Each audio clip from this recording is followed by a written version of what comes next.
विंशति मे सृष्टिषु प्राप्य जन्मनि रामकृष्णाविति भुवो भगवान् हरद्वरम्. సో ఏకోనవింశే 19వ అవతారము వింశతిమే 20వ అవతారమున పృష్టి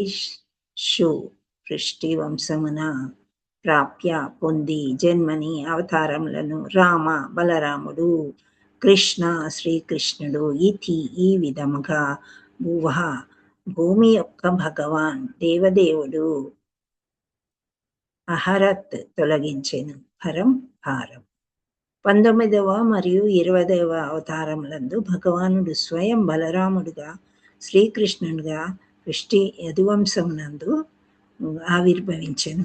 ఆ విధంగా నర్చి అతడు భూభారాన్ని తొలగించెను. ఇక్కడ బలరామకృష్ణుడు అని మనము సంబోధిస్తూ ఉంటాం సామాన్యంగా.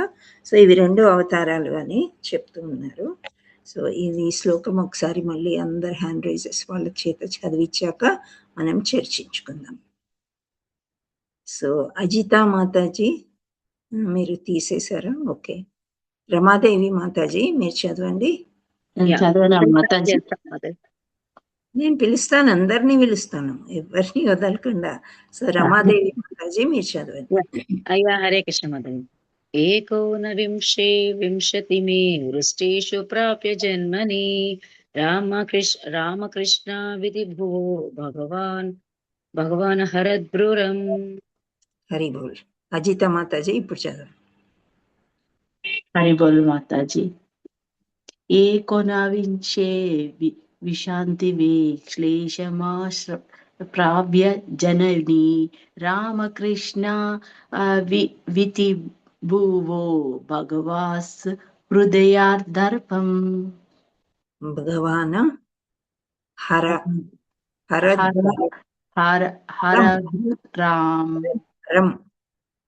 హరం అంటే భారం అన్నమాట, భూభారం. ఓకే, థ్యాంక్ యూ మాతాజీ. హరి బోల్. ఉమా మాతాజీ మీరు చదవండి. హరే కృష్ణ మాతాజీ. దండవత్ ప్రణం. దండవత్ ప్రణం. ఏకోనవింశే వింశతి మే వృష్టిషు ప్రాప్య జన్మని రామకృష్ణావితి భూవో భగవాన్ హరదర్పరం. హరి బోల్. సో నెక్స్ట్ భవానీ మాతాజీ మీరు చదవండి. హరే కృష్ణ మాతాజీ. భవానీ మాతాజీ. ఓకే మా. ఏకోనవింశే వింశతి మే వృష్టిషు ప్రాప్య జన్మని రామకృష్ణ వితి భువో భగవాన్ హరద్భరం. హరే కృష్ణ మాత. హరి బోల్. అంజనీ మాతాజీ చదవండి. హరే కృష్ణ మాతాజీ. ఏకోనవింశే వింశతి మే వృష్ణిషు ప్రాప్య జన్మని రామకృష్ణ వితి భువో భగవాన్ హరద్భరం. హరి బోల్. సూర్యకళ మాతాజీ. కృష్ణ మాతాజీ. దండవత్ ప్రణాం. ఏకోనవింశే వింశతి మే వృష్టిషు ప్రాప్య జన్మని రామకృష్ణానితి భువో భగవాన్ హరద్భరం. హరే కృష్ణ మాతాజీ.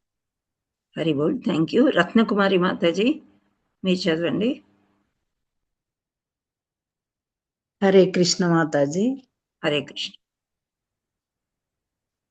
ఏకోనవింశే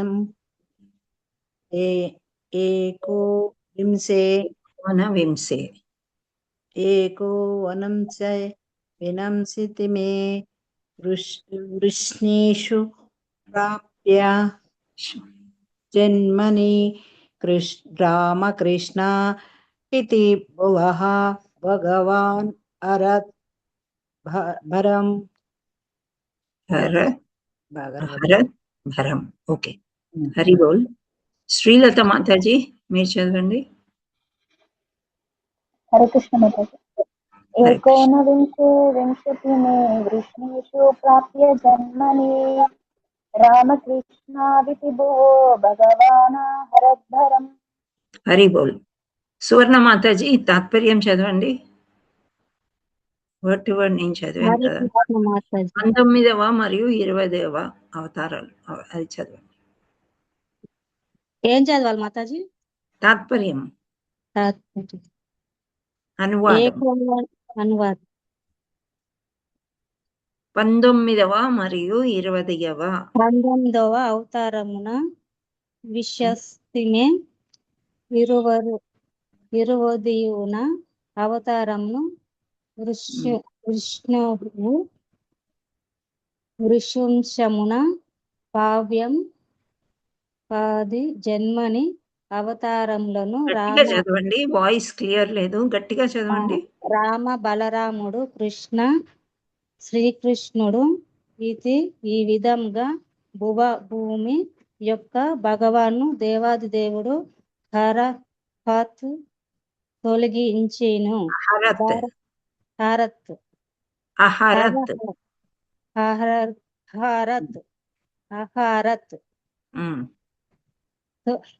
తొలగించేను. భారమును. హరి బోల్. శారదా ప్రసాద్ మాతాజీ మీరు చదవండి, అనువాదం చదవండి మాతాజీ. 19వ అక్కడి నుంచి చదవనండి. 19వ మరియు 20వ అవతారములందు భగవానుడు స్వయము బలరాముడిగా శ్రీకృష్ణుడిగా వృష్టివంశము యదువంశమునందు ఆవిర్భవించెను. ఆ విధముగా నచ్చి అతడు భూభారమును తొలగించెను. భాష్యం. ఓకే మాతాజీ, థ్యాంక్ యూ. హరే కృష్ణ. మనీషా మాతాజీ ఉన్నారా? ఎస్ మాతాజీ. భాష్యం చదవండి. ఓకే మాతాజీ. ఈ శ్లోకమునందు ప్రత్యేకముగా పేర్కొబడిన భగవాన్ అను పదము బలరాముల కృష్ణులు స్వయం భగవానుని రూపములని తెలియజేయుచున్నది. ఈ విషయము మరింత విపులముగా తరువాత వివరించబడగలదు. ఈ అధ్యాయపు ఆదియందు అవగతమైనట్లు శ్రీకృష్ణుడు పురుషుని యొక్క ఒకానొక అవతారము కాదు, అతడు స్వయముగా భగవానుడు. ఇక బలరాముడు శ్రీకృష్ణుని యొక్క ప్రధాన అంశము. ఆ బలదేవుని నుండియే వాసుదేవుడు, సంకర్షణుడు, అనిరుద్ధుడు, ప్రద్యుమ్నుడు అనే చతుర్వ్యూహమును ఏర్పడి ఉన్నది. శ్రీకృష్ణుడు వాసుదేవునిగా కాగా బలదేవుడు సంకర్షణుడై ఉన్నాడు. హరే కృష్ణ. థ్యాంక్ యూ మాతాజీ. హరి బోల్. Thank you.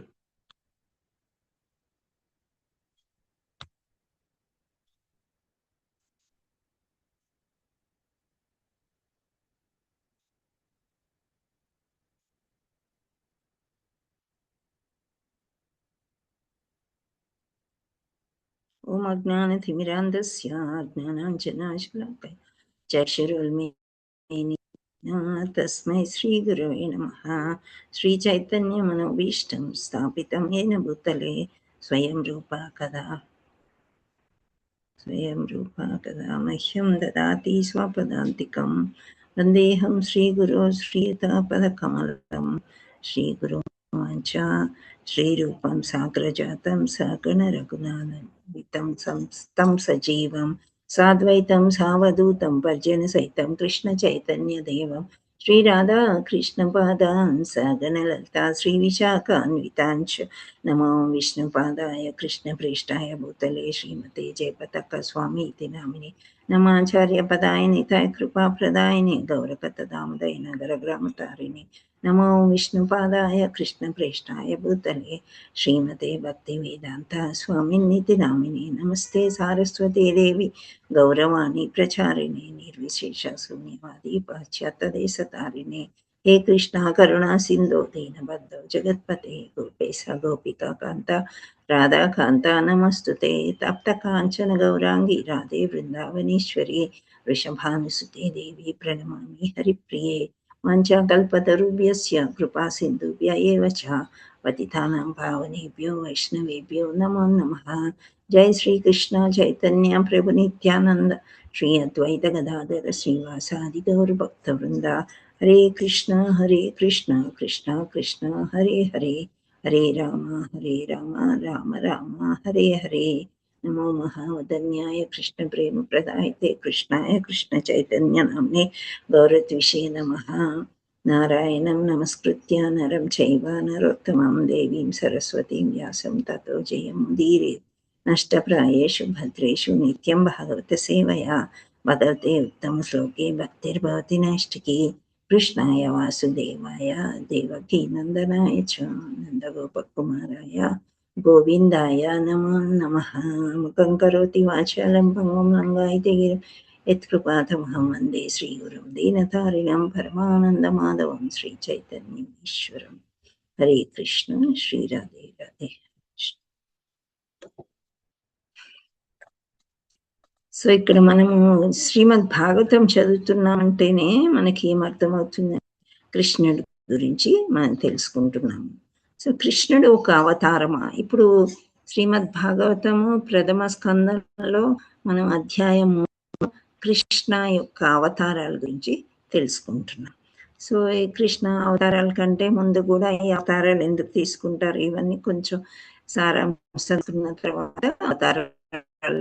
సో ఇప్పుడు మనం 17, 18 ఇవన్నీ అయిపోయినాక 19 and 20 19వ and 20వ అవతారాల గురించి భగవానుడే స్వయంగా వచ్చారు అని చెప్పుకుంటున్నాం. సో ఎందుకని యదువంశంలో వచ్చారు ఆయన అంటే ఆవిర్భవించాడు అనమాట. భగవంతుడికి జన్మము మృత్యు అనే ఉంటుందా? ఉండేది మాతాజీ. అతనికి ఎలా అంటే అవినాశి, నాశనం ఉండదు, జన్మం ఉండదు, ఎప్పుడు పుట్టాడో మనకు తెలియదు, అండ్ అంతరించిపోతాడు అంటే కాదు. కాకపోతే ఇక్కడ అవతార రూపాల్లో వస్తున్నారనమాట. ఎందుకని అవతార రూపాల్లో వస్తున్నారు అని స్వయంగా శ్రీకృష్ణ భగవానుడే భగవద్గీతలో చెప్పినట్లు నిన్న మనము అనుకున్నాం. ఏంటి ఆ శ్లోకాలు? 4వ అధ్యాయంలో చెప్తారు శ్రీకృష్ణ భగవానుడు. యుగ యుగాలకి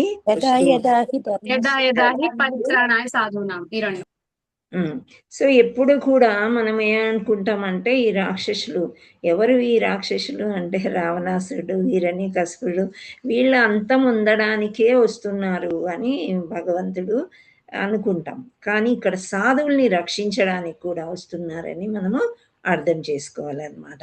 సాధువులు అంటే ఇక్కడ ఎవరు? హిరణ్యకశిపుడు ఫర్ ఎగ్జాంపుల్ ఎవరిని హింసిస్తూ ఉంటాడు?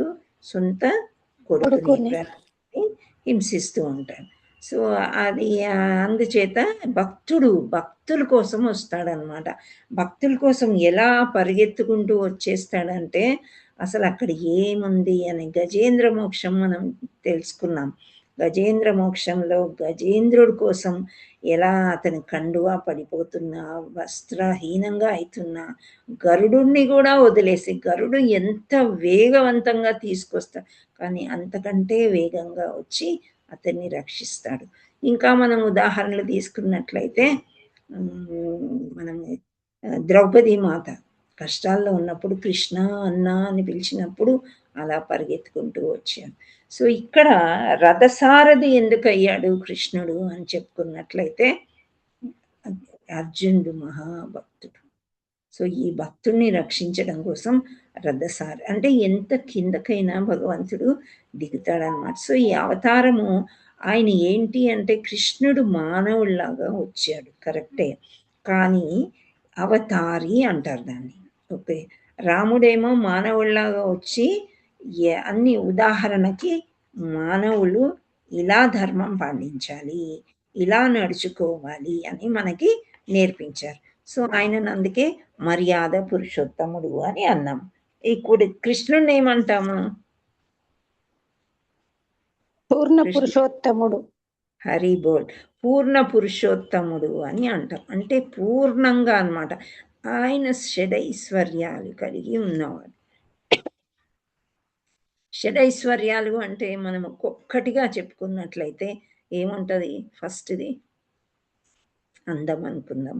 ఓకే, అందం అనుకుందాము. సో ఎంత ఆకర్షణ అంటే కృష్ణ అంటేనే చాలు, ఆ నామంలో ఉండే ఆకర్షణ, అతన్ని చూసినప్పుడు ఉండే ఆకర్షణ, అందరిలోకి మోహం చెందేది. మనము ఈ యుగం అనుకోండి, ప్రతి యుగంలో చాలా అందగాడేవారు, చాలా అందంగా ఉండేవారు. ఎవరితో పోలుస్తారు? కృష్ణుడు మాతాజీ. చిన్ని కృష్ణ మన్మధుడు. మన్మధుడు అన్నమాట. కుపిడ్ అని అంటారు. అంటే మన్మధుడు లాగా అందంగా ఉన్నాడు అని చెప్తారు. కానీ ఆ మన్మధుడే మోహించేటట్టు మదన మోహనుడు ఉన్నాడంట. మదన మోహన అంటే కృష్ణ అన్నమాట. సో అంత అందము మదన్ ఐ మీన్ మదన్ అంటారు ఎవరిని ఇప్పుడు అనుకున్నాం కదా అది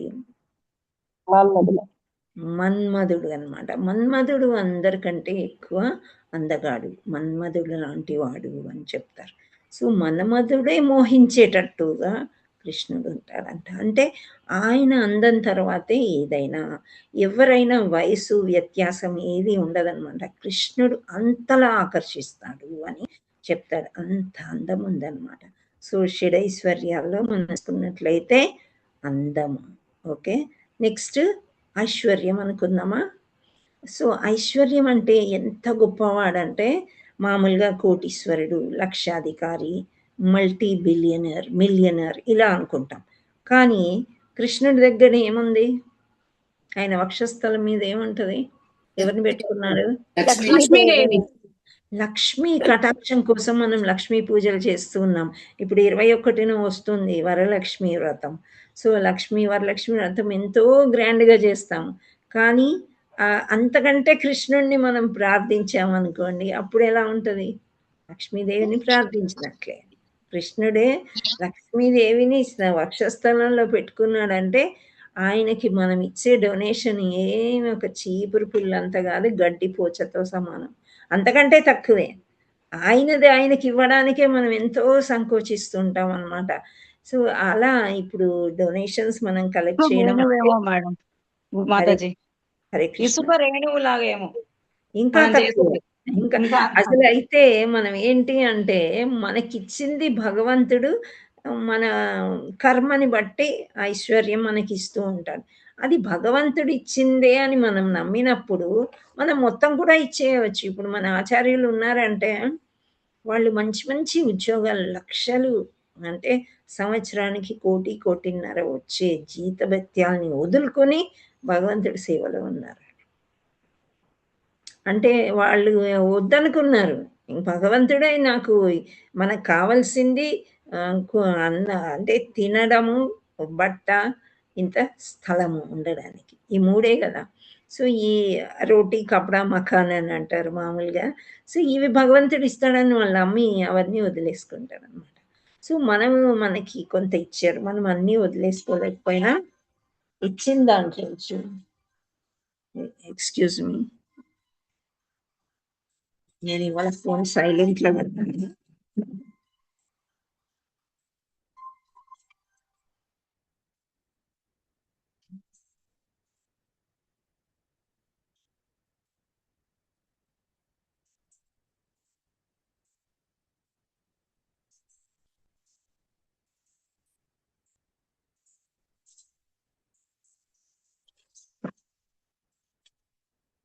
హరే కృష్ణ, సారీ.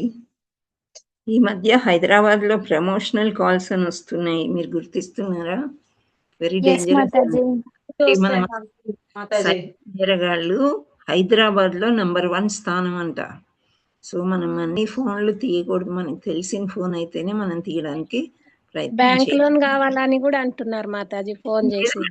మా లోన్ కావాలా, లేకపోతే మీకు ఇన్సూరెన్స్ ఇప్పిస్తామని అదని ఇదని. సో డబ్బు ఆశ ఉండే వాళ్ళు సరే అనుకున్నారు అనుకోండి, ఉన్న 5-6 వేలు 6 వేలు ఎన్ని ఉంటే బ్యాంకు ఖాళీ అయ్యే అవకాశాలు ఉంటాయి. మన గ్రూప్లో కూడా ఒకరిద్దరికి జరిగినాయి అవి, ఇప్పుడు కాదు ఇంతకుముందు. సో అది జాగ్రత్తగా ఉండాలి. అందుకే నేను పెద్దగా ఫోన్ సౌండ్ పెట్టను, వాడను. ఇప్పుడు అరిచింది. సో ఆ సందర్భంగా ఒక విషయం చెప్పాలనుకున్నాను, చెప్తున్నాను. సో మనకి ఇక్కడ ఐశ్వర్యం గురించి మాట్లాడుతున్నాము. సో లక్ష్మీదేవి అక్కడ ఉన్నప్పుడు భగవంతుడు ఏమి ఆశించాడు? భగవంతుడు ఏం కావాలనుకున్నాడు? ఏం చెయ్యాలి భగవంతుడికి? మనం భక్తి చేయాలి అంతే. భక్తి చెయ్యమనే భగవంతుడు మళ్ళీ మళ్ళీ పుట్టి అందరూ నా పిల్లలు, నా దగ్గరికి వీళ్ళు తిరిగి వచ్చేయాలి అని చెప్పేసి భగవంతుడు ఈవెన్ భగవద్గీతలో కూడా అతనికి ఏం కావాలో చెప్పాడు. ఏం కావాలి భగవంతుడికి? పత్రం పుష్పం ఫలం తోయం యో మే భక్త్యా ప్రయచ్చతి తదహం భక్త్యు ప్రహుత్తం అస్నామి ప్రయతాత్మనః. అంటే ఎవరైనా భక్తితో నాకు ఒక ఆకు అంటే ఏదో ఒక ఆక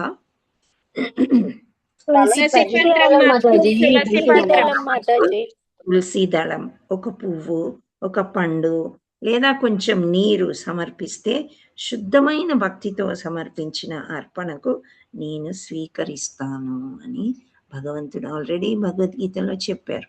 సో ఈయన ఎంత గ్రేట్ అంటే భగవానుడు ఎంత ఐశ్వర్యం ఉన్నా సరే సింపుల్గా ఉండేవాళ్ళంటేనే చాలా ఇష్టం. భగవంతుడి గురించి ఎవరు ఎక్కువ నా గురించి చర్చించుకుంటారో వాళ్ళంటేనే నాకు ప్రియమని భగవంతుడు చెప్తాడనమాట. సో అంతటి ఐశ్వర్యం లక్ష్మీదేవి అతని చెంతగా ఉండగా అతను అంతకంటే ఐశ్వర్యవంతులు ఎవ్వరూ లేరు. ఎంత మల్టీ మిలియనర్ అవనయ్యండి.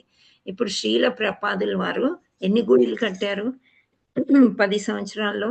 108 గుళ్ళు కట్టారు ప్రపంచవ్యాప్తంగా. మనం వెళ్ళి ఒక ఇల్లు కొనుక్కోగలమా? అమెరికా కానీ యూకే కానీ వెళ్ళి ఎంత డబ్బులున్నా చాలా కష్టం. అతనికి భగవత్ కృప ఉంది కాబట్టి అంత తొందరగా అలా చేయగలిగారు అనమాట. సో అది ఇప్పుడు ఐశ్వర్యాన్ని అతను ఎంతో ఐశ్వర్యవంతుడు శ్రీల ప్రపాదుల వారు.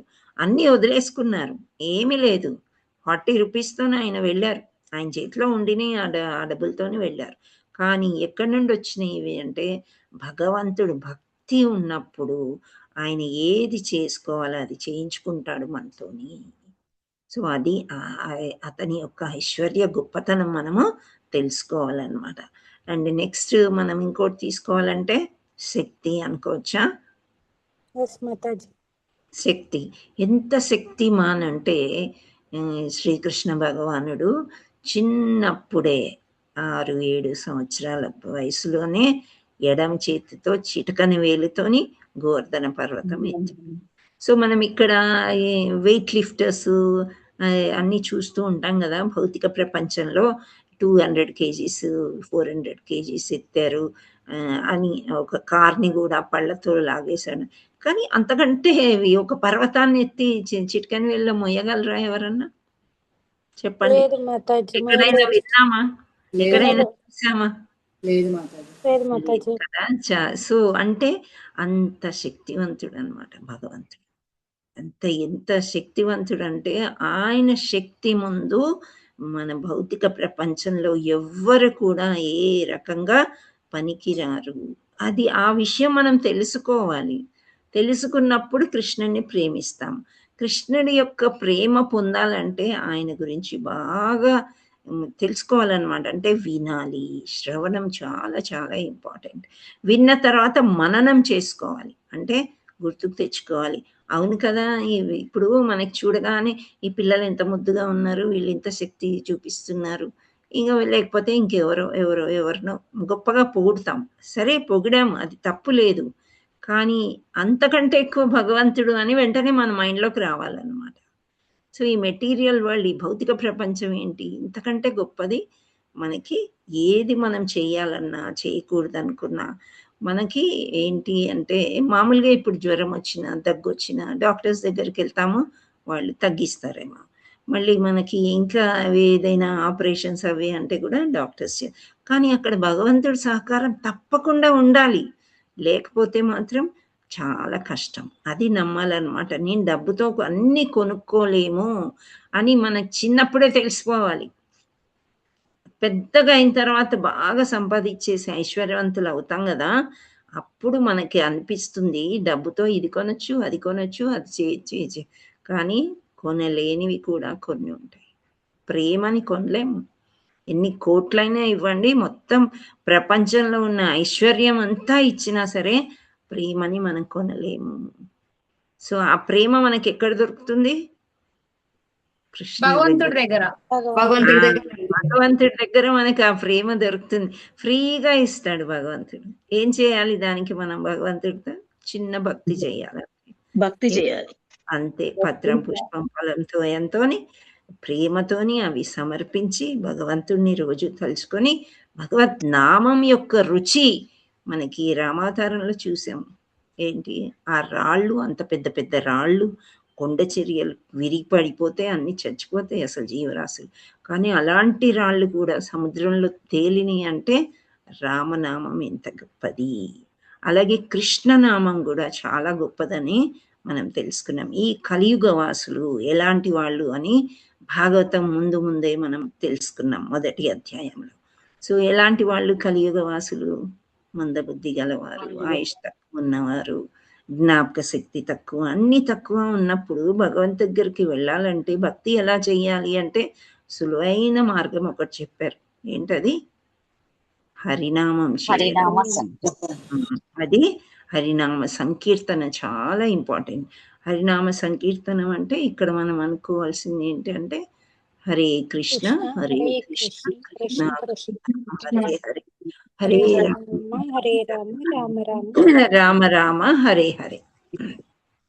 సో ఈ సంకీర్తనం ఎప్పుడు మనం చేసుకుంటూ ఉంటే భగవంతుడి యొక్క ప్రేమ మనము పొందగలుగుతాము. ఇక్కడ శ్రీల ప్రభుపాదుల వారు ఒకటి చెప్పారంట.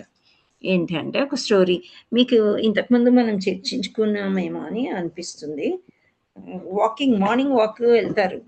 ఇప్పుడు మనము ఎంత బద్దకిస్తామంటే ప్రొద్దున లేచి మంగళారతి చేస్తామో చెయ్యము, భక్తి అంటే తర్వాత చెయ్యొచ్చులే, ఆ తర్వాత జపం చేస్తామో చెయ్యమో తర్వాత ఇలా పోస్ట్పోన్ చేస్తూ ఉంటాం. కానీ ఆచార్యులందరూ కూడా ఏం పోస్ట్పోన్మెంట్ ఉండదు వాళ్ళకి. గృహస్థాశ్రమంలో ఉన్నా సరే 3ంటికి లేచి ఇవన్నీ చేస్తుంది. శ్రీల ప్రభుపాదుల వారు కూడా వాళ్ళ యొక్క అనుచరుల్ని భక్తుల్ని వేసుకుని మార్నింగ్ వాక్ వెళ్ళేవారంట. అటు సరస్సులు, లేక్స్ ఇట్లాంటివి ఈ ఫారిన్ కంట్రీస్లో చాలా ఉంటాయి. అండ్ బాతులు ఎక్కువ ఉంటాయి అక్కడ.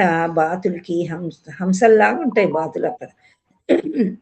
సో వాటికి మనము బ్రెడ్, పిండి ముద్దలు ఏదో ఒకటి ఆహారం లాగా వేస్తూ ఉంటారు అన్నమాట, బిస్కెట్ ముక్కలు. సో అవి మనం రోజు వెళ్తుంటే వాటికి అలవాటు అయిపోద్ది, అవే పరిగెత్తుకుంటూ మన దగ్గరికి వస్తాయి. ఇప్పుడు చూడండి కుక్కలకి పిల్లలకి కూడా బిస్కెట్లు, పాలు ఏమన్నా అలవాటు చేస్తే మనం చూడగానే పరిగెత్తుకుంటూ వస్తాయి కదా, అలాగే అవి అన్నమాట. సో ఒక బాతు గట్టి గట్టిగా అరుస్తుందంట. సో అతను ఎంత వేరే వాళ్ళకి వేద్దాం అనుకున్నా కానీ ఆ బాతుకే వేయవలసి వస్తుందంట. సో శ్రీల ప్రభుపాదుల వారు అప్పుడు పోల్చి చెప్పారంట, చూసారా ఆ బాతు ఎంత గట్టిగా అరుస్తుంది, ఆహారం ఎక్కువ దొరుకుతుంది తనకి అని చెప్పి. సో మనం ఎంత గట్టిగా మనం హరినామ సంకీర్తనం మనం చేసినట్లయితే మన కృష్ణుడి యొక్క ప్రేమ అంత ఎక్కువగా దొరుకుతుంది, అది సులువుగా కూడా దొరుకుతుంది అన్నమాట. సో ఆ బాతు గట్టిగా అరిచినందుకే కదా ఏం చేసింది, వేరే బాతులు వేస్తే తిందాంలే, కరుణ వచ్చినప్పుడే వస్తుంది, ఈ జన్మ కాకపోతే వచ్చే జన్మ, అలాంటి లేజినెస్ భక్తిలో ఉండకూడదు అనమాట. అండ్ ఇంకొక సందేశం కూడా వచ్చింది ఈరోజు వాట్సాప్లో. ఏంటంటే రేపు సూర్యగ్రహణం అంటున్నారు. మన ప్రాంతంలో కనిపిస్తుందో కనిపించదో నాకు పెద్దగా తెలియదు, కానీ ఆ ప్రభావము కొంచెం గురు మహారాజ్ మీద ఉండవచ్చు. అందుచేత 15వ తారీఖు దాకా ఎక్కువగా ప్రార్థనలు చేయండి. గురు మహారాజ్ గురించి ఎక్కువ రౌండ్స్ ఆఫ్ మహామంత్రం చెప్పండి, అదే ఉగ్రం వీరం అట్లాంటివి చేస్తూ ఉండండి. ఎక్కువ ప్రేయర్స్, తులసి పరిక్రమ ఇవన్నీ మనం డైలీ చేసి కొంచెం ఎక్కువ చేసి అవన్నీ కూడా గురు మహారాజ్కి సమర్పించమని చెప్తూ ఉన్నారనమాట. దీనివల్ల తెలిసింది ఏంటంటే మనము ఎవరైనా ఇల్నెస్ ఏది ఉన్నా కానీ ఈ మహామంత్రం చెప్పి వాళ్ళని కూడా మనం ఇవ్వచ్చు అనమాట అని అర్థమైంది, నాకు అర్థమైంది. ఎప్పుడైనా మనం ప్రేయర్స్ చేస్తాము ఎవరికైనా ఇల్నెస్ ఉన్నా లేకపోతే శుభ గడియలు ఉన్నా ఇవన్నీ ప్రేయర్స్ చేస్తాము. సో ఆ ప్రేయర్స్ వల్ల ఎంతో మంచి జరుగుతుంది అని ఒక ఆచార్యులు మెసేజ్ పెట్టారనమాట. సో అలా మనం కొంచెం ప్రేయర్స్ని కొంచెం ఎక్కువ చేసుకోవాలి 4-5 రోజులు అని చెప్పారు. సో అలా అంటే ఇప్పుడు ఈ బాతు ఎందుకు అరిచి దానికి ఎక్కువ ఫుడ్ దొరికింది కదా, అది అయిపోయిన తర్వాత ఇంకా వేరే వాళ్ళు వస్తారు, వేరే బ్యాచ్ వచ్చినప్పుడు కూడా అలాగే అంటే ఇది అలవాటు అయిపోయింది అనమాట. అలాగే మనకి అలవాటైపోవాలి. ఎక్కడ ఫ్రీ టైం దొరికినా ఏమైనా గానీ మహామంత్రం చెప్పుకోవడం అలవాటైపోతే మన లైఫ్ బాగా సులభతరం అవుతుంది. అంటే మన ప్రాబ్లమ్స్ అన్నీ వెళ్ళిపోతాయి అంటే లేదు. కర్మానుసారంగా కొన్ని ప్రాబ్లమ్స్ ఉంటాయి. అందరికీ ఉంటాయి. కానీ శోకంతోని ఒక దగ్గర కూర్చుని పోతారు. కొందరు బెంగ పెట్టేసుకుంటారు, భయపడిపోతారు. ఇవన్నీ ఉండవన్నమాట. మహామంత్రం చేసుకుంటే భగవంతుడు ఈ ఇది కూడా చెప్పారు ఈ ఆచార్యులు. నేను ఈ ప్రోగ్రామ్ గురించి అంటే కృష్ణుడి గురించి చూద్దాం ఏమన్నా చెప్తున్నారేమో ఆచార్యులను పెడితే 2 వీడియోలు పెడితే 2 నాకు సమాచారం ఇచ్చారంటే అప్పుడు అనుకున్నాను భగవత్ కృప, గురు కృప ఉండాలి. మనం మాట్లాడాలంటే మనకి టాపిక్ కోసం సబ్జెక్ట్ కావాలంటే వాళ్ళు ముందే ప్లాన్ చేసి పెట్టారు మనకి. నేను స్విచ్ చేయడం ఏంటి, నాకు ఇవి రావడం ఏంటి అనేది అనిపించిందనమాట. సో ఒక గురువు గారు మనకి చెప్తా ఉండే అనమాట, ఇలా ప్రేయర్ చేయడం మూలాన మనకి సులభతరం అయిపోతుంది. లేకపోతే కలియుగంలో చాలా కష్టం అంట ముందుకెళ్ళడం అనమాట.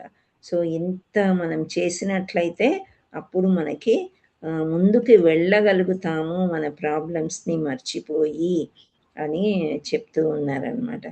సో ఇంకా ఇప్పుడు మనము ఐశ్వర్యం చెప్పుకున్నాము, అందం చెప్పుకున్నాము. ఇప్పుడు ఏం చెప్పుకుంటున్నాము? శక్తి గురించి చెప్పుకున్నాం. బలం, అదే ఆయన ఎంత బలవంతుడు అని. సో ఇంత బలము ఆయనకు ఉండడం కాదు, ఆయన నామంలో కూడా ఇంత బలం ఉంది అని మనం తెలుసుకున్నాము ఇంతకు ముందు. కానీ మళ్ళీ ఒక్కసారి రివిజన్ అనేది చేస్తూ ఉంటాం అన్నమాట. ఇప్పుడు ఆంజనేయ స్వామి అంటే హనుమంతుడు ఏం చేశాడు? రామ్ రామ్ రామ్ రామ్ అన్నాడు, కానీ ఇంకేం చేశాడు ఆయన? గుళ్ళు కట్టాడా, గోపురాలు కట్టాడా? రాముణ్ణి గుండెల్లోనే పెట్టుకున్నాడు. సో అలా అంత శక్తి అన్నమాట ఆ మంత్రానికి. సో మనం ఎందుకు ఇంత ఈజీ థింగ్ వదిలేసుకోవాలి? ప్రజల్పాలు మానేయాలి. పూర్తిగా పిచ్చి మాటలు మాట్లాడడం మానేస్తే చాలా సమయం దొరుకుతుంది. ఇంకొకటి మనకి దురలవాటు ఈ మధ్య కాలంలో ఏమొస్తుందంటే, మనం చక్కగా యూట్యూబ్‌లో భగవంతుడి గురించి తెలుసుకుందామని అనుకుంటాం. కానీ వేరేవన్నీ వస్తాయి. వస్తాయా? అప్పుడప్పుడు. మాతాజీ ఇన్‌స్టాగ్రాము. నేనేం చేస్తాను, పర్వాలేదులే 5 నిమిషాలే కదా, 10 నిమిషాలు. అది అరగంట వెళ్ళిపోతుంది. ఒక్కొక్కసారి 1 అవర్ వెళ్ళిపోతుంది. 1 అవర్‌లో ఎంత జపం చేయొచ్చండి? 1 అవర్‌లో మనం అట్‌లీస్ట్ 8-10 చెయ్యొచ్చు రౌండ్స్. 8 అన్నా చెయ్యొచ్చు. 6-8 అనుకోండి. మరి 10 చేయలేమేమో గానీ. సో అంత పోగొట్టేసుకున్నాం మనం. అందుకని శ్రీల ప్రభుపాదుల వారు అన్నారు, డోంట్ వేస్ట్ యువర్ టైం అని అంటారు. మనకు టైం అనేది 24 గంటలు ఎలా గడిచిపోతున్నాయో మనకు తెలియట్లేదు. సో దాంట్లోంచి మనం టైం హరినామానికి తీయాలి. ఎల్లవేళలా హరినామమే తలుచుకుంటూ ఉండాలన్నమాట. సో అంత శక్తి ఆ నామానికి ఉంది. భగవంతుడి యొక్క పుస్తకానికి కూడా అంతే శక్తి ఉంది. ఏం పుస్తకము? భగవద్గీత, భాగవతము, శ్రీల ప్రభుపాదుల వారు చెప్పిన పుస్తకాలన్నీ కూడా చేయాలి. ఎందుకు పుస్తకంలోకి వచ్చాడు భగవంతుడు? ఎందుకంటే చెప్పండి. మనకు తెలియజేయడం. మనము రోజు గుడికి వెళ్ళలేము. పూర్వకాలం అయితే రోజు గుడికి వెళ్ళేవాళ్ళు. ఆడవాళ్ళకి, పిల్లలకి కొందరికి తీరకపోవచ్చు. గుడికి రోజు వెళ్ళలేం కాబట్టి భగవంతుడే మన దగ్గరికి పుస్తక రూపంలో వచ్చాడు. సో ఆ పుస్తకం చదువుకోవాలి. భగవంతుడి దగ్గరికి వెళ్ళినప్పుడు వెళ్ళొచ్చు, ఆ పుస్తకం చదువుకోవాలని. ఇంకా కొన్ని ప్రాబ్లమ్స్ ఉంటాయి. ఎట్లాంటిది అంటే, ఇప్పుడు నేను చెప్పాను కదా, కొంతవరకు డాక్టర్స్ నయం చేసే ప్రోగ్రామ్స్ అంటే ఆపరేషన్స్ కానీ మందులు ఇవ్వడం ఇదంతా ఓకే. కానీ కొందరు బెడ్ రిడన్ అయి ఉంటారు, అసలు ఇల్లు దాటి రాలేరు. అందుచేత భగవంతుడి జగన్నాథుడి రూపంలో వచ్చాడంట. జగన్నాథుడు ఏంటి? రోడ్డు మీదకి వచ్చేస్తాడు, ఊరేగింపు. సో ప్రతి ఒక్కరు కూడా, ఈవెన్ సిక్ పర్సన్ కూడా ఇంట్లోంచి బాల్కనీలోంచి, రథయాత్ర అప్పుడు మీరు చూసుంటారు, నందనవనం రథయాత్ర ఇళ్ల మధ్య నుంచి వెళ్ళింది. ఆ తర్వాత బల్కంపేటలో రథయాత్ర ఇళ్ల మధ్య నుంచి వెళ్ళినప్పుడు పైపైన భవంతుల నుండి, షాపుల్లోంచి అందరూ బయటకు వచ్చి చూసి భగవంతుని చూసి తరించారు అన్నమాట. సో భగవంతుడు ఎంత దయామయుడంటే దీన స్థితిలో ఉండే వాళ్ళకు కూడా ఆయన యొక్క దర్శనం ఇవ్వడానికి ఈ జగన్నాథ రథయాత్ర అనేది ఉంది. ఆ రకంగా మనకి వస్తారు. అది తీసింది కూడా జగన్నాథ రథయాత్ర కూడా స్టార్ట్ చేసింది హిస్ గ్రేస్ శీల ప్రపాదుల వారు. ఆయన ఫారిన్ కంట్రీలో స్టార్ట్ చేశారు. చిన్నప్పుడు రథయాత్ర చేస్తూ ఆడుకునేవాడు, అది వేరే విషయం. కానీ ఇలా ప్రపంచవ్యాప్తంగా రథయాత్ర అనేది ఉండడము, ఇలా అందరినీ కరుణించడము అని అర్థమవుతుంది. సో ఇక్కడ 3 చెప్పుకున్నాము. 4వది ఎవరైనా చెప్తారా? ఏంటది? షడైశ్వర్యాల్లో 3 చెప్పుకున్నాం. 4 కీర్తి, ఓకే, కీర్తి, యశస్సు. ఇప్పుడు చీఫ్ మినిస్టర్ మనకి ఉన్నారు, ఆయన కంటే గొప్ప ప్రైమ్ మినిస్టర్ కంటే గొప్ప ఇంటర్నేషనల్ ప్రెసిడెంట్లు, వాళ్ళు వీళ్ళు అలా దేశవ్యాప్తంగా దేశాలన్నిటికీ కూడా అలా ఉన్నారు. సో వీళ్ళందరికీ అధిపతి ఎవరు అని అంటే శ్రీకృష్ణ పరమాత్ముడు. యశస్సు అంటే ఆయన యొక్క కీర్తి ఎక్కడి వరకు వెళ్ళింది అంటే, మనం ఏమన్నా ఒక గీత గీసి ఇక్కడ వరకు వచ్చింది అని ఏమన్నా చెప్పగలుగుతామా? లేదు మాతాజీ. చెప్పలేము.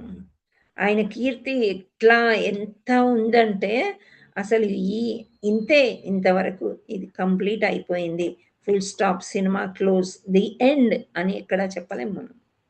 చెప్తూ ఉంటే వస్తూనే ఉంటుంది. ఆయన కీర్తి ఇప్పుడు మనం మామూలుగా శ్రీమద్ భాగవతం తీసుకున్నట్లయితే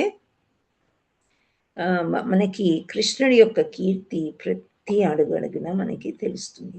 భగవద్గీత తీసుకున్నట్లయితే ఎవరైనా చెప్పగలరా 40 minutesలో 700 శ్లోకాలు వివరంగా? చెప్పలేరు మాతాజీ. ఒక శ్లోకం చెప్పుకోవడానికి అమ్మో 1 గంట దాటిపోతుంది, గుర్తు తెచ్చుకొని అవి చేసి ఇవి చేసి కదా. సో అలా ఆయన కీర్తి ఎట్లాంటిది అని అంటే ఏదైనా చేయగలుగుతారనమాట. ఆయన అంత పవర్ఫుల్ అనమాట. ఎవరు? కృష్ణ భగవానుడు. సో భగవద్గీతలో 40 minutesలో ఆయన అంత పెద్ద భగవద్గీత 700 శ్లోకాలు చెప్పి వాటి యొక్క అర్థాన్ని చెప్పి అప్పుడు అర్జునుడు యుద్ధం చేసేటట్లు చేశారు. సో అర్జునుడు యుద్ధం చేసి అర్జునుడిని గెలిపించాలని ఎందుకు అనుకున్నాడు? ఆయన మాయ చేయొచ్చు కదా ఏదో ఒకటి. ఆయన అనుకుంటే దుర్యోధన్ని మార్చేయచ్చు, మానవాళికి తెలియడం కోసం అలా చేశారు. మానవాళికి తెలియడం కోసం ఒకటి, ఇంకొకటి భక్తుడు గెలిస్తే ఆయన గెలిచిన ఫీలింగ్ అనమాట. భక్తుడిని గెలిపించాలి, ఆ కీర్తి వేరే వాళ్ళకి ఇచ్చేస్తాడు భగవంతుడు. అంత మంచి అంటే శ్రీకృష్ణుడికి అలాంటి క్వాలిటీస్ అన్నమాట. సో యశస్ ఇక్కడ ద్వారకా నగరానికి వస్తాడు, రాజు అవుతాడు. కానీ రాజసింహాసనం మీద ఎవరిని కూర్చోబెడతాడు శ్రీకృష్ణుడు? బలరాముడు.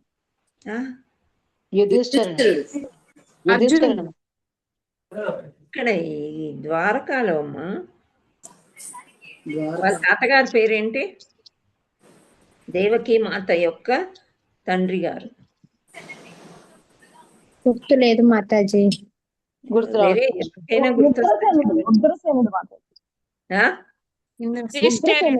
ఉగ్రసేనుడు. మీ వాయిస్ కొంచెం లోగా వస్తుంది. సో ఉగ్రసేన తాతగారినే ఆయనే అసలు రాజు. కానీ ఈ కంసుడు ఏం చేస్తాడు? అణగదొక్కేసి ఆయన రాజు అవుతాడు. సో కంసుడు చనిపోయిన తర్వాత ఆయనే రాజు, ఉగ్రసేనుడే ఉంటాడు. కానీ పరిపాలించడం మాత్రం శ్రీకృష్ణ భగవానుడు చేస్తూ ఉంటాడు. అదే అన్నమాట. సో అలా ఆయన ఎప్పుడైనా ఆయన కీర్తి వేరే వాళ్ళకి, మంచి భక్తులకి ఇవ్వడానికే ప్రయత్నం చేస్తూ ఉంటాడు అనమాట. ఇప్పుడు మనం ఇక్కడ ఇలా కూర్చుని చర్చించుకుంటున్నాము కృష్ణుడి గురించి అని అంటే కృష్ణ కృప ఉంటేనే మనం ఇక్కడికి వస్తాం. మనకి 70 మంది వచ్చేవారు, ఇప్పుడు 43 వస్తున్నారు. సో ఇప్పుడు ప్రస్తుతం 43 ఉన్నారు. ఇంకా సంఖ్య పెరగాలి అని అంటే మరి వాళ్ళకి ఏం పనులు వచ్చాయో ఏమో మనకి తెలియదు. సో వాళ్ళకి కూడా కృప కావాలి కదా, కృష్ణ కృప. సో మనం చెప్పాలన్నమాట, పిలవాలి మన ఫ్రెండ్స్ని, రండి రండి గ్రూప్స్కి అని చెప్పి. సో వాళ్ళ కృప ఇస్తూ మనకి ఇంకొంచెం ఆ పెద్ద బాతుకి, అరిచే బాతుకి కృప ఎలా ఇచ్చారో అలా దొరుకుతుంది. సో మన కృష్ణ కృప కావాలా వద్దా? కావాలి మాతాజీ. కావాలి కదా. సో అప్పుడే మనం సంతోషంగా ఉండగలుగుతాం, ఎన్ని భారం ఉన్నా కానీ. ఇక్కడ ఏమంటున్నారంటే శ్రీకృష్ణుడు వచ్చి యదువంశంలో వచ్చాడు, ఒక వంశంలో వచ్చాడు. ఎందుకు వచ్చాడు? ఆయన మానవుల్లాగా వచ్చి గృహస్థాశ్రమం, ఎంతమంది భార్యలు? 16,108 మాతాజీ. 108. ఓకే, 8 108 భార్యలు, 16,000 గోపికలు. తర్వాత వీళ్ళందరూ ఇంతమందికి కూడా ఒక్కొక్కరికి ఒక్కొక్క పెద్ద ప్యాలెస్ కట్టించారు. సో ఇప్పుడు మనము ఈ భూప్రపంచంలో, అంటే ఇక్కడ భౌతిక ప్రపంచంలో ఆ కృష్ణుడు అన్ని పెళ్ళిళ్ళు చేసుకున్నాడు కదా, నేను చేసుకుంటే తప్పేంటి, అక్కడ వరకే చూస్తారు. కానీ భగవంతుడు ఎంత సాటిస్ఫై చేశాడు ఒక్కొక్క కుటుంబాన్ని, ఆయన కాబట్టి చేయగలిగాడు. మానవాళ్ళు చేయగలుగుతారు, మామూలుగా జనాలు చేయగలుగుతారా? చేయలేరు మాతాజీ. భగవంతుడు కాబట్టి చేశారు. ఇక్కడ అంతే, అక్కడ వరకే. కృష్ణుడు ఇన్ని పెళ్ళిళ్ళు చేసుకున్నా నేను చేసుకోవచ్చు, తప్పు లేదు అని అనుకుంటారు. కానీ కృష్ణుడు గృహస్థాశ్రమాన్ని ఎంత చక్కగా నిర్వర్తించారో అది భాగవతం చదివితేనే. శ్రీకృష్ణ బుక్లో మనం చదివాం కదా, నారదుడు అనుకుంటాడు, నారదుడు బ్రహ్మచారి, కానీ ఒక్కొక్కసారి నారదుడు కూడా అనిపిస్తుందంట, అయ్యో నేను పెళ్లి చేసుకుంటే బాగుంటేది. అది కూడా ఒక స్టోరీ ఉంటుంది. సరే అని చెప్పి వరం ఇస్తాడు. అయితే ఆ పిల్లలకి స్నానాలు చేయించడం, కెయ్య అని మొత్తుకోవడము, ఆ భార్య, ఇంకా భగవంతుడు ధ్యాస ఎక్కడ ఉంటుంది సంసార సాగరంలో మునిగిపోతే. కానీ కృష్ణుడు యుద్ధం అయిపోయిన తర్వాత మీరు ఎంతమంది భార్యలు అని చెప్పారు? 1000, 100. సో అందరి గృహాలు ఒకేలాగా పెద్ద పెద్ద ప్యాలెసెస్, గార్డెన్స్, అందులోకి అన్ని కృష్ణుళ్ళు అయ్యి వెళ్ళారంట. మళ్ళా ద్వారకా వచ్చి ఇక్కడ మీటింగ్లు ఉంటాయి కదా మన రాజసింహాసనం మీద, అక్కడ ఉన్నప్పుడు ఇవన్నీ కలిసిపోయి ఒక్కడయ్యేవాడంట శ్రీకృష్ణుడు. మరి ఇక్కడ భౌతిక ప్రపంచంలో ఎవరైనా చేయగలుగుతారా? అలాగా చేయలేరు. పూర్ణ పురుషోత్తముడు అనమాట, ఏదైనా చేయగలడు. ఆయన లీలలు తలుచుకుంటే. ఎందుకని గోపికలందరినీ పెళ్ళిళ్ళు చేసుకోవాల్సి వచ్చింది అంటే, మళ్ళీ మనం త్రేతాయుగంకి వెళ్తే వాళ్ళందరూ ఋషులు మోహం చెందుతారు కృష్ణుని చూసి, మమ్మల్ని అందరినీ వివాహం చేసుకోమంటారు. సో అయితే వచ్చే జన్మలో మీరందరూ గోపికలు అవుతారు, మీ అందరినీ కూడా నేను వివాహం చేసుకుంటాను అని. చూడండి, ఒక మాట ఇచ్చినప్పుడు ఈ జన్మ కాకపోతే వచ్చే జన్మలో నెరవేర్చుకున్నాడు కృష్ణుడు. మనం ఒక మాట ఇస్తే మర్చిపోతాం. వాళ్ళు ఎదురు పడితే అమ్మో మాట ఇచ్చాం కదా, చాలా కష్టం. స్పెషల్లీ చిన్నపిల్లల దగ్గర మనం ఏదో చెప్తాం, ఇది కొనిస్తాము అది కొనిస్తామని, మరుసటి రోజు వాళ్ళు అది అడిగారు అనుకోండి, మళ్ళీ మరిపించడానికి ప్రయత్నం చేస్తాము కదా. అంటే చిన్నప్పటి నుంచే మనకి ఇలా చీటింగ్ చెయ్యొచ్చు అని వాళ్ళకి నేర్పించడం అనమాట. అవునా? అంటే మన దగ్గర కంటే కూడా ఇంకా ఫారిన్ కంట్రీస్లో ఎడ్యుకేషన్ సిస్టము ఒక 6-7 ఏళ్ళ దాకా పిల్లలకి ఓన్లీ మాన మర్యాదలే నేర్పిస్తారు. వాళ్ళకేం పుస్తకాల నుంచి చదువుకునేది ఏమి ఉండదు అనమాట. ఒక్కసారి మనం ఏదైనా ప్రామిస్ చేసామంటే అది కీపప్ చేయాలి. అబద్ధాలు ఆడకూడదు, పేరెంట్స్ పిల్లల్ని కొట్టకూడదు. ఇవన్నీ ఎక్కడ స్క్రిప్చర్స్లో ఉన్నవే, వాళ్ళు పాటిస్తున్నారు, మనం పాటించట్లేదు. అది సత్సంగ్ లాగే ఉంటుంది అక్కడ ఎడ్యుకేషన్. సో నాకెందుకు అనిపించిందంటే ఈ పాయింట్ తీసుకోవాలని, మా మనవరాలు చక్కగా పేపర్ మీద రాసుకున్నట్టే, yesterday you promised this, today you have to do this అని చెప్తుంది. అప్పుడు ముఖముఖాలు చూసుకోవాలన్నమాట, నిజమా ఇంత పెద్ద ప్రామిస్ నేను ఎందుకు చేశాను అని. చెయ్యాలి, అది కంపల్సరీ అనమాట, లేకపోతే అక్కడ మనం అబద్ధమైపోతాం వాళ్ళ ముందు.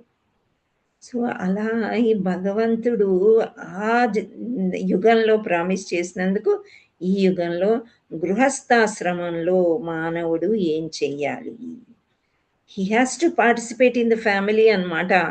పిల్లల్ని చూసుకోవాలి, భార్యను సాటిస్ఫై చేయాలి, భార్యను చూసుకోవాలి, ఇల్లు వాకిలి అంతా నడిపించుకొని ఆ తర్వాత మీకు ఏదైనా ఉద్యోగాలు ఉంటే ఉద్యోగాలకి వెళ్ళండి. సో ఈ భార్యని ఒక విధంగా సాటిస్ఫై చేసి పిల్లల్ని సాటిస్ఫై చేసిన మహానుభావులకి ఫ్యామిలీలో ఏమైనా కష్టాలు ఉంటాయా చెప్పండి? ఉండవు. ఉండవు మాతాజీ. కృష్ణుడు ఎప్పుడు డామినేట్ చేయలేదు, ఎవరి దగ్గర కూడా డామినేట్ చేయలేదు. మనం ఎన్నో స్టోరీలు విన్నాం భార్యల దగ్గర కదా, ఎవరి దగ్గర కూడా ఏమి డామినేషన్. సత్యభామ అంత డామినేటెడ్గా ఉన్నా ఆయన ఆమెకి ఏమి చేయాలో అది చేశాడు. ఇంకా లాస్ట్కి తులాభారం వస్తుంది సీన్ కదా, తులాభారం సీన్ వచ్చినప్పుడు అప్పుడు ఆమెకే అర్థమవుతుంది. ఆమె కూడా ఏంటి, ఒక మంచి తపస్సు చేసే శ్రీకృష్ణ భగవానుడిని పొందింది. సో ఆ విధంగా ఆయన కీర్తి ఎంత చెప్పుకున్నా తక్కువే, ఎంత చెప్పుకున్నా మనము చాలా తక్కువే అన్నమాట. ఇంకా మనం ఏదో కొంచెం భాగవతము శ్రీకృష్ణ బుక్ చదివాం కాబట్టి ఇలా ఈ స్క్రిప్చర్స్ అన్నీ చదవాలని ఎవరు చెప్పారు? మళ్ళీ మనం గురువు దగ్గరికి వెళ్ళాలి. హిస్ డివైన్ గ్రేస్ శ్రీల ప్రభుపాదుల వారు. సో ఇవి మనం తెలుసుకోవాలన్నమాట. సో మనం 4 చెప్పుకున్నాము. 5వది ఏంటి? జ్ఞానము మాతాజీ. జ్ఞానము, లాస్ట్ వైరాగ్యం. ఓకే, జ్ఞానము. సో ఈ జ్ఞానం అనేది శ్రీకృష్ణుడు మనకి ఇచ్చాడు. మనకి ఒక్కొక్కసారి బల్బు వెలిగినట్టు వెలుగుతుంది జ్ఞానం కదా. సో ఇంత జ్ఞానము ఇప్పుడు మనము 700 శ్లోకాలు మనం చదివాము, బట్టి పట్టాము, అంత చేసాము. కానీ 40 నిమిషాల్లో మనం చెప్పగలమా? 45 మినిట్స్లో మనం చెప్పగలమా? లేదు మాతాజీ, సాధ్యం కాదు. 2 hours ఎంతో పడుతుంది కదా. సో ఇంత జ్ఞానం ఆయన ఒకటేసారి అర్జునుడికి ఇచ్చాడు. సో ఈ నాలెడ్జ్ అనేది యుద్ధ రంగంలో మనం చూసినట్లయితే ఆయన సూర్యుడికి చక్రం వేసి అడ్డు పెట్టి రాత్రిని పగలు, పగల్ని రాత్రిని చేయగలిగారు. ఎవరైనా చేయగలుగుతారా అలా? ఎవరు చేయలేరు. ఎందుకు చేశారు అలా? ఎందుకు చేశాడు? కృష్ణుడు కోసం, భక్తుడి కోసం చేశాడు. ఈ భక్తుడిని గెలిపించాలి, దాన్నే వైరాగ్యం అంటారు. సో ఆయన ఎంత వైరాగ్యం చూపిస్తాడంటే, ఇప్పుడు త్రేతాయుగంలో రాముడిని తీసుకున్నట్లయితే యువరాజు రాజ్యం కోసం పోట్లాడాలి, అంతేగాని రాజ్యమే వద్దనుకొని మాట కోసం తండ్రి మాట జవదాటకూడదని అడవికి వెళ్ళిపోతాడు. అంత చక్కగా పెరిగి పెద్దయి పెళ్ళి అయి కొత్తగా పెళ్ళైన కొత్తలో నువ్వు ఇల్లు వదిలి అడవికి వెళ్ళిపో అంటే ఎవరైనా ఊరుకుంటారా ఈ ప్రపంచంలో? కానీ రాముడు చేసి చూపించాడు. మానవుల్లాగా ఉన్నప్పుడు, మనిషిలాగా ఉన్నప్పుడు ఇలాంటి కష్టాలు వస్తాయి, దాన్ని భరించి ముందుకెళ్ళాలి అని రాముడు చూసి నేర్పించాడు అనమాట మనకి. సో ఇక్కడ శ్రీకృష్ణ భగవానుడు కూడా ఈ వైరాగ్యం అనేది ఏంటి అనేది చూపించాడు. రథసారథి అయినప్పుడు ఈ పాయింట్స్ కూడా మనం డిస్కస్ చేసాము. ఒక్కసారి నేను చెప్తున్నాను, మళ్ళీ ఒకసారి రీకలెక్షన్ అవుతుంది. రథసారథిగా ఉండడం అంటే డ్రైవర్, అవునా? ఇప్పుడు మనం ఒక సినిమా ఓపెన్ చేసేటప్పుడు ఫస్ట్ హీరోనో హీరోయినో ఒక బిల్డింగో ఏదో ఉంటుంది. కానీ ఇక్కడ భగవద్గీత పుస్తకం మనం చూస్తే మనకి ఫస్ట్ పైన అట్టబొమ్మ మీద ఏం కనిపిస్తుంది? రథం మీద లాగా కనిపిస్తాడు కదా. సో ఆ రథసారథి ఏంటి అంటే, ఇప్పుడు మనకి గూగుల్ మ్యాప్స్లో రైట్ లెఫ్ట్ అని చెప్తా ఉంటే మన డ్రైవర్ తీసుకెళ్తాడు, రైట్? మనమైనా డ్రైవ్ చేసుకుంటే అలా వెళ్తాం. కానీ అప్పట్లో ఈ రథం నడపాలంటే ఈ వెనకాల ఉండి యుద్ధం చేసే అతను ఉన్నాడు కదా, అంటే అర్జునుడు రైట్ వెళ్ళాలంటే ఆయన యొక్క పాదంతోని కుడివైపు వెళ్ళాలంటే కుడి తొడ మీద తన్నాలంట. అర్థమైందా? భక్తుడు భగవంతుడిని తన్నడం, అది ఎందుకు యాక్సెప్ట్ చేస్తున్నాడు శ్రీకృష్ణ భగవానుడు? అన్నమాట. వీడు నన్ను తన్నాడు, నేను డ్రైవింగ్ చేయను పో అని అంటారు. మన డ్రైవర్స్ ఎట్లుంటారు ఇప్పుడు భౌతిక ప్రపంచంలో? వాళ్ళ కళ్ళు ఇక్కడ చాలా ఉంటాయి. బుజ్జగించాలి మాతాజీ. ఒక మాట అంటేనే చాలా పడరు మాతాజీ, ఒక ఆ! మాట అంటే కూడా మాట పడరు. అంటే పడరు. డబ్బులెక్కువ కావాలి. చాలా కష్టం డ్రైవర్స్‌తోని. ఏంటంటే ఇప్పుడు మన ప్రాణాలు వాడి చేతిలో పెట్టుకొని మనం వెళ్తూ ఉంటాం. కానీ భగవంతుడు ఆయన ప్రాణాలు అడ్డేసైనా భగవంతుడిని రక్షిస్తాడనమాట. ఇది వైరాగ్యం. సో, ఆయన యశస్సు, కీర్తి అంతా అర్జునుడికే చెందాలనుకుంటాడు. నాకేమీ వద్దు. అలా ఉండి గెలిపించాడనమాట. సో, ఇక్కడ శ్రీకృష్ణ భగవానుడి యొక్క వైరాగ్యం అటువంటిది.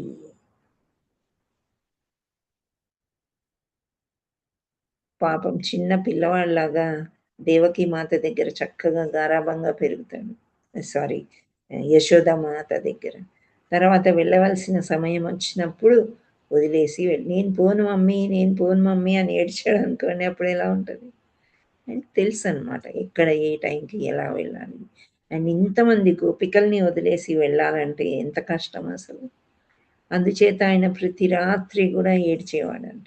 ఈ రాణులకి అర్థమయ్యేది కాదు ఇంతమంది వైఫ్స్‌కి. ఎందుకని ఈయన ఇంత సాడ్‌గా ఉంటున్నాడు. ఇంత యశస్సు ఉంది, ఇంత ఐశ్వర్యం ఉంది.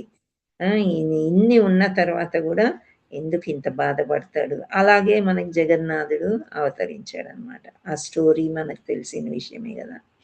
సో, అలా సో, వైరాగ్యము, తర్వాత నాలెడ్జ్ అన్నీ కూడా భగవంతుడిని మించినవి ఏవీ లేవనమాట. సో, భగవంతుడి నామము యొక్క రుచి ఏంటి? కలియుగంలో ఏమి ఎందుకు ఇది ఇచ్చారు అనేది మనం ఒకసారి చూద్దాము.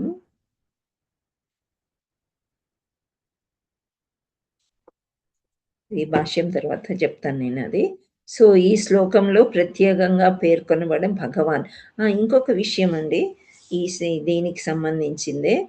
భగవాన్ అను పదము బలరామకృష్ణులు స్వయం భగవానుని రూపములని తెలియజేయుచున్నది.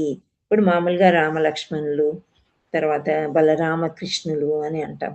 కృష్ణుడు, రాధాకృష్ణులు అలా జత చేసి మాట్లాడుతూ ఉంటాం. సో, కృష్ణుడు ఎక్కడికి పోయినా మనం బృందావనం అంటే ఏదో అనుకుంటాం. కానీ it is a replica of అక్కడ ఉండే వైకుంఠం అనమాట.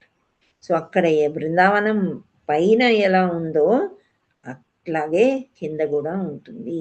సో, భగవంతుడు ఎప్పుడు అవతారం తీసుకున్నా ఒక్కరే రారు.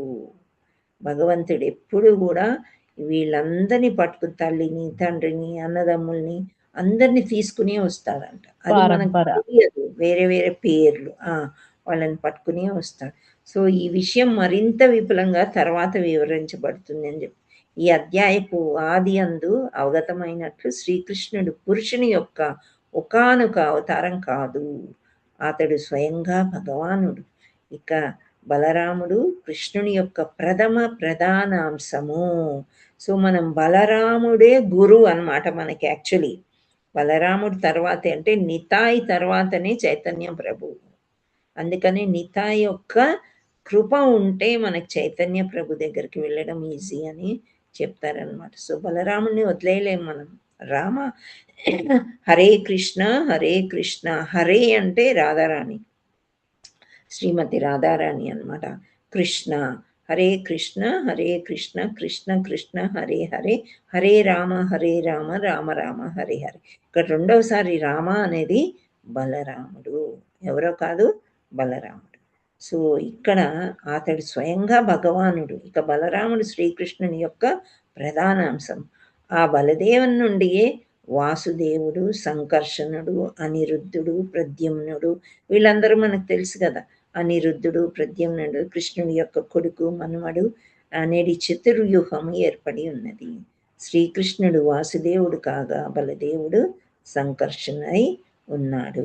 సో, యుద్ధం అన్నప్పుడు బలదేవుడు రకరకాలుగా ఇప్పుడు సంకర్షణుడయి యుద్ధం చేస్తాడు. ఆ తర్వాత బలదేవుడు పానుపు అవుతాడు అక్కడ శ్వేత సముద్రంలో.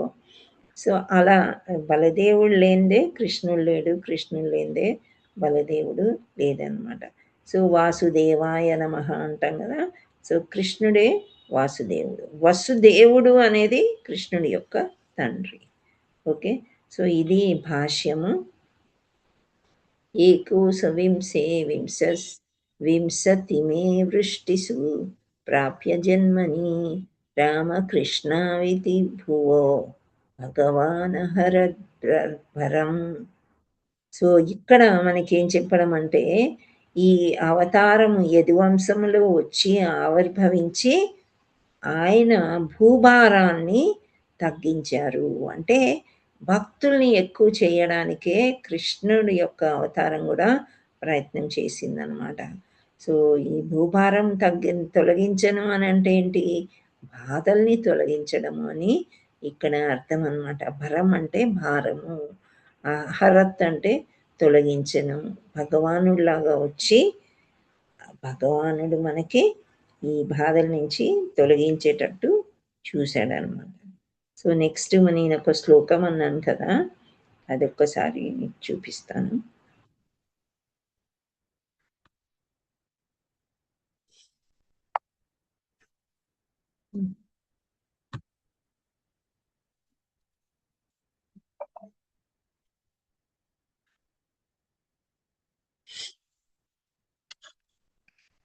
శ్రీమద్ భాగవతము 12వ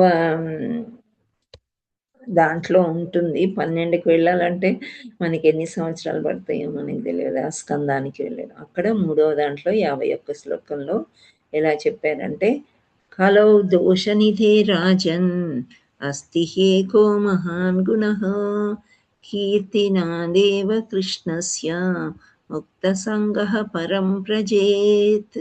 ఇది ఎందుకు చెప్పుకోవడం అంటే, అర్థం ఏంటి అంటే, ఓ రాజా, ఈ కలియుగం అనేక దోషాలతో నిండి ఉన్నది.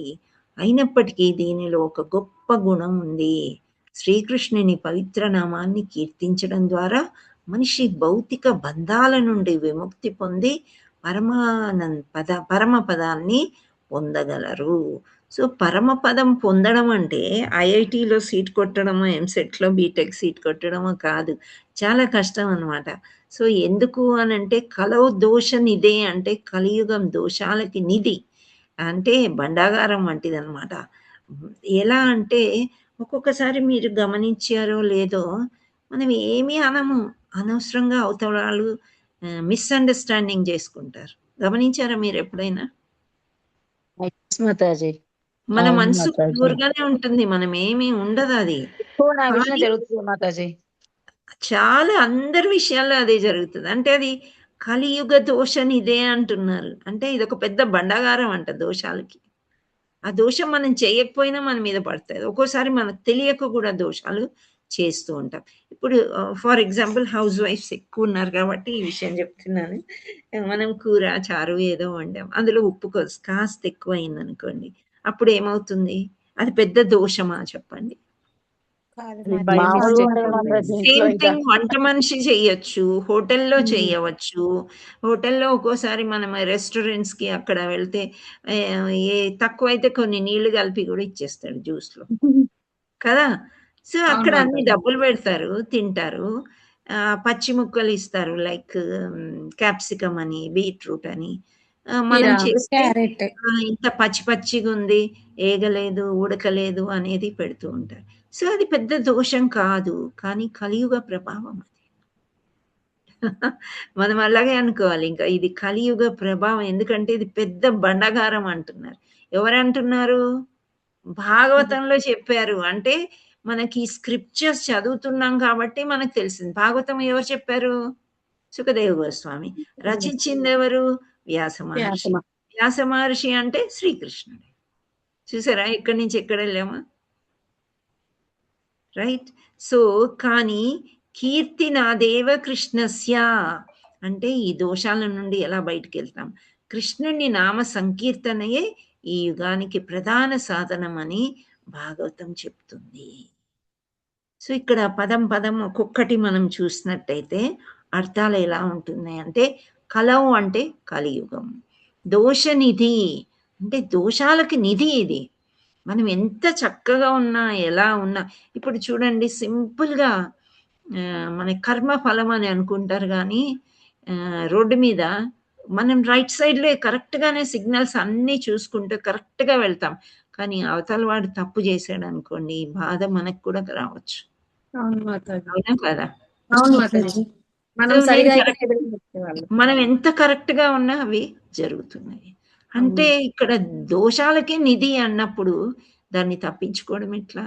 రాజన్, ఓ రాజా అంటే సుఖదేవ్ గోస్వామి పరీక్షిత్ మహారాజ్కి చెప్తున్నారు కాబట్టి ఓ రాజా అని చెప్తున్నారు. అస్తి ఉంది, హి నిశ్చయంగా, ఏకహ అంటే ఒక, మహాగుణ గొప్ప గుణం, కీర్తనాత్ ఏవ కీర్తించడం ద్వారా మాత్రమే, కృష్ణస్య శ్రీకృష్ణుని, ముక్త సంగః భౌతిక బంధాల నుండి విముక్తుడై, పరం వ్రజేత్ అంటే పరమపదాన్ని చేరుతాడు. సారాంశం ఏంటంటే కలియుగ దోషాలతో నిండినప్పటికీ ఒక గొప్ప వరం ఉంది మనకి. ఏంటి అంటే శ్రీకృష్ణుని పవిత్ర నామాన్ని కీర్తించడం ద్వారా ఆధ్యాత్మిక విముక్తి మనము పొందవచ్చు.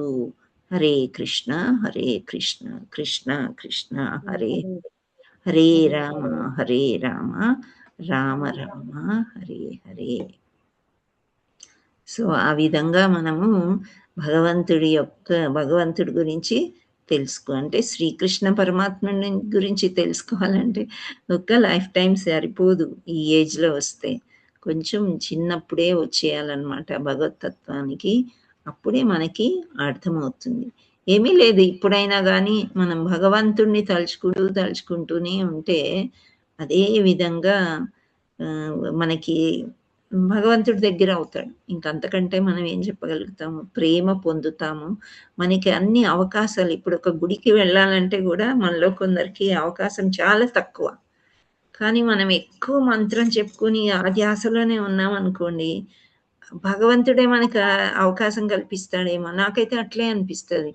ఈవెన్ హిస్ గ్రేస్ గోవర్ధన్ ప్రభు అంటారు, మీరు అనుకోండి అయిపోద్ది. యాత్రకు వెళ్ళాలా వద్దా, ఎలా వెళ్తాము, ఇలాంటివి కొన్ని ఉంటాయి మనకి. కానీ మనకు కావాలి అని మనం అడిగినప్పుడు భగవంతుడు సంబంధించిందైతే భగవంతుడు తప్పకుండా మనకి ఇస్తాడు అని చెప్తున్నారు మన ఆచార్యులు. సో మనం అవే కోరుకోవాలి. మనం భగవంతుడి యొక్క ప్రేమ కంటే మించింది ఏమీ లేదు. సో ఆ భగవంతుడే ఎప్పుడెప్పుడు ఎలా ఏ భక్తుల కోసం రావాలో ఆ భక్తుల కోసం వస్తూ ఉంటాడు. మనం కలియుగంలో అయిపోయినాయి అన్ని అవతారాలు, శిల అయిపోయాడు భగవంతుడు, ఏమి అలాంటివి ఏమీ లేవు. మనం భగవంతుడిని తలుచుకుంటే మనకు వచ్చే ప్రాబ్లమ్స్ అన్నీ కూడా కొంచెం కొంచెం కొంచెం నెమ్మదిస్తాయి. ఆ నెమ్మదించినప్పుడు మనకే నమ్మకం అనేది కుదురుతుందన్నమాట.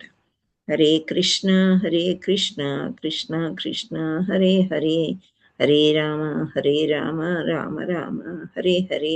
श्रील प्रपाद की जय, गुरु महाराज की जय, श्रीमद् भागवतम की जय, श्रीमद् भगवत गीता की जय, श्री श्री श्री राधा मदन मोहन की जय, जगन्नाथ बलदेव सुभद्रा माई की जय, चैतन्य निताय गौर प्रेमानंदे हरि हरि बोल. वंशा कल्पतरुभ्यस्य कृपा सिन्धुभ्य एव च पतितानां पावनेभ्यो वैष्णवेभ्यो नमो नमः. All glories to the assembled devotees. Hare Krishna. All glories to assembled devotees. Hare Krishna. All glories to assembled devotees. Hare Krishna. Hare Krishna. So ఈరోజు క్లాస్ అంతా కూడా నేను ఆచార్యులు చెప్పిందే కాపీ చేసి రిపీట్ చేశాను. సో మీరు కూడా ఎప్పుడైనా వీడియోలు వినంటే ఓ మాతాజీ సేమ్ పాయింట్స్ చెప్పారు కదా. సో అది మనకి that is the only culture మనకి ప్రపాదుల వారు నేర్పించింది. బిఏ పోస్ట్ మ్యాన్ అన్నారు. మనం గౌడీయ వంశ పరంపరలో ఉన్నాం కాబట్టి వాళ్ళు ఏమి చెప్పారో అది మళ్ళీ మనం చెప్తూ మనం మననం చేసుకొని ప్రాక్టికలీ ఇది మంచిది, మనకి ఇది సూటబుల్ అనుకొని మనం లైఫ్లో ముందుకు ప్రయత్నించాలి. హరే కృష్ణ. డౌట్సా? హ్యాండ్ రైజెస్ ఇందాక ఉన్నవేనా? జయశ్రీ మాతాజీ మీకేమన్నా డౌటా? లేదు మాతాజీ, చదవాలని శ్లోకం కోసమే. ఓకే. అజిత మాతాజీ కూడా అంతేనా? ఓకే. సో మీకేమీ డౌట్స్ లేవా కృష్ణుడి గురించి?